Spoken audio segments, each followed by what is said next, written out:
नमस्कार दोस्तों, study point में आपका स्वागत है। मैं आपके लिए आज एंशिएंट हिस्ट्री में हड़प्पा संस्कृति पढ़ाऊंगा। तो देखते हैं दोस्तों, सिंधु घाटी सभ्यता। सिंधु घाटी सभ्यता की बात की जाए तो यह दोस्तों कांस्य युग के अंतर्गत आता है।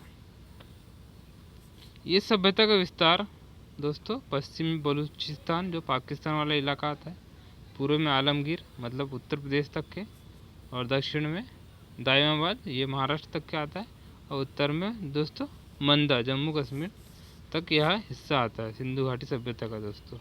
ठीक है दोस्तों, आगे बढ़ते। इस सभ्यता में किसानों और व्यापारी का प्रभुत्व था, जिसके कारण इस सभ्यता को कृषि वाणिज्यिक सभ्यता भी कहा जाता है।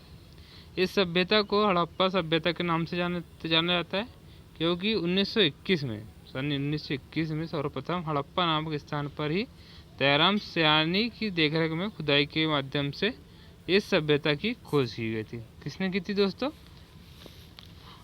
सन 1921 में हड़प्पा की खोज दयाराम सयानी ने की थी। यह रावी नदी के किनारे है। ठीक है दोस्तों, नेक्स्ट है रेडियो कार्बन डेटिंग के आधार पर सिंधु घाटी सभ्यता का काल कितना आंका गया है दोस्तों? 2500 ईसा पूर्व से 1750 ईसा पूर्व के आसपास निर्धारित की गई है। इस सभ्यता की सबसे प्रमुख विशेषता इसकी नगर योजना थी दोस्तों। इस सभ्यता के दौरान शहरों को दो भागों में विभाजित किया गया था। एक दुर्ग जो कि शासक द्वारा अधिकृत थे, और निचले शहर जो थे वो आम लोगों का निवास स्थान हुआ करता था। नेक्स्ट दोस्तों, सिंधु घाटी सभ्यता के चरण कौन कौन से चरण है? प्रारंभिक चरण, परिपक्व, उत्तर। प्रारंभिक चरण दोस्तों 3300 ईसा पूर्व से 2600 ईसा पूर्व तक है, और परिपक्व हड़प्पाई सभ्यता है दोस्तों 2600 ईसा पूर्व से 1900 ईसा पूर्व, और 1900 ईसा पूर्व से 8300 ईसा पूर्व तक है उत्तर हड़प्पाई सभ्यता है दोस्तों। फिर बात करते हैं दोस्तों, प्रारंभिक हड़प्पाई चरक हाकरा चरण से संबंधित है, जिसे घग्गर हाकरा नदी घाटी में चिन्हित किया गया है। हड़प्पाई लिपि का प्रथम उदाहरण है लगभग 3000 ईसा पूर्व के समय मिलता है दोस्तों। इस चरण की विशेषताएं एक केंद्रीय इकाई का होना तथा बढ़ते हुए नगरीय गुण थे। ठीक है दोस्तों, नेक्स्ट है कोदजी नामक स्थान परिपक्व हड़प्पाई सभ्यता के चरण को प्रदर्शित करता है। 2600 ईसा पूर्व तक सिंधु घाटी सभ्यता अपनी परिपक्व अवस्था में प्रवेश कर चुकी थी। ठीक है दोस्तों, परिपक्व हड़प्पाई सभ्यता के आने वाले तक प्रारंभिक हड़प्पाई सभ्यता बड़े बड़े नगरीय केंद्रों में परिवर्तित हो चुकी थी। नेक्स्ट दोस्तों, जैसे हड़प्पा, मोहनजोदड़ो वर्तमान पाकिस्तान में, तथा लोथल जो कि वर्तमान भारत के गुजरात में स्थित है। ठीक है दोस्तों, सिंधु घाटी सभ्यता के क्रमिक पतन का आरंभ 1800 ईसा पूर्व से माना जाता है।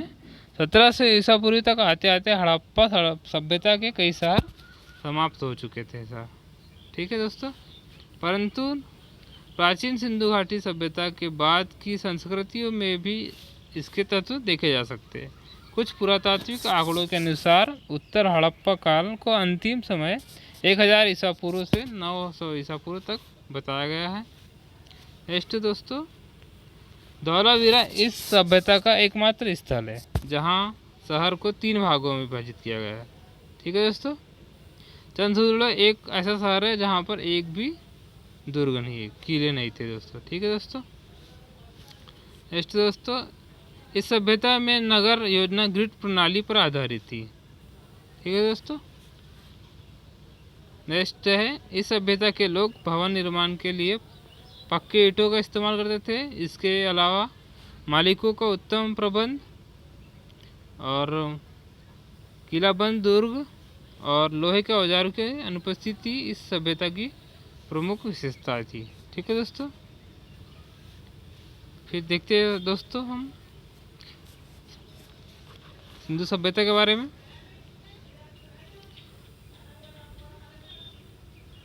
यह है दोस्तों हड़प्पा, यह है रावी नदी किनारे।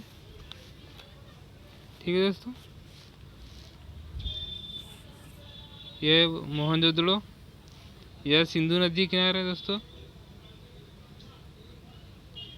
ठीक है दोस्तों, यह है धौलावीरा, यह लूनी नदी किनारे है दोस्तों। और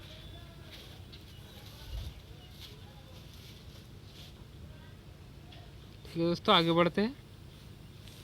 नेक्स्ट है, सिंधु घाटी सभ्यता के लोगों के ने सर्वप्रथम कपास का उत्पादन किया था, जिसे ग्रीक भाषा में सिंडम कहा जाता है, और यह सिंध से प्राप्त हुआ था। ठीक है दोस्तों, सिंधु घाटी सभ्यता के लोग बड़े पैमाने पर गेहूं और जौ का उत्पादन करते थे।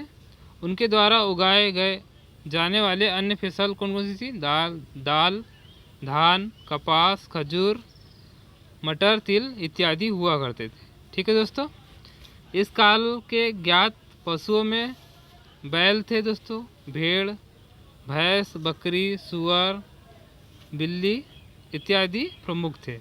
इस सभ्यता के दौरान बाह्य और आंतरिक व्यापार विकसित अवस्था में था, लेकिन भुगतान वस्तु विनिमय प्रणाली द्वारा होता था। ठीक है दोस्तों, आगे बढ़ते हैं। इस सभ्यता के लोगों ने स्वतः ही वजन और माप प्रणाली विकसित की थी, जो 16 के अनुपात में हुआ करती थी।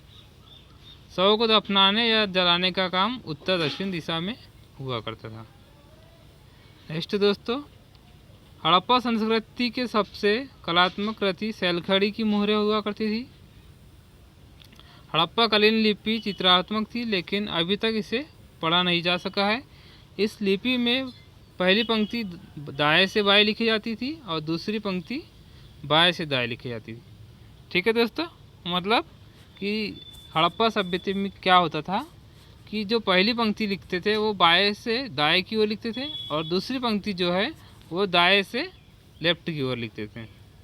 ठीक है दोस्तों, फिर है सिंधु घाटी सभ्यता की खुदाई से स्वास्तिक के निशान भी मिलते हैं।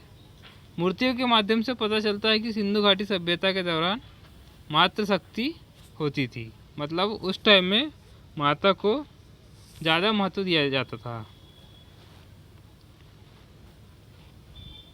ठीक है दोस्तों, आज के लिए इतना ही, कल हम आगे पढ़ेंगे। जब तक के लिए धन्यवाद, और इस वीडियो को लाइक, शेयर और सब्सक्राइब करना ज़रूर न भूलें।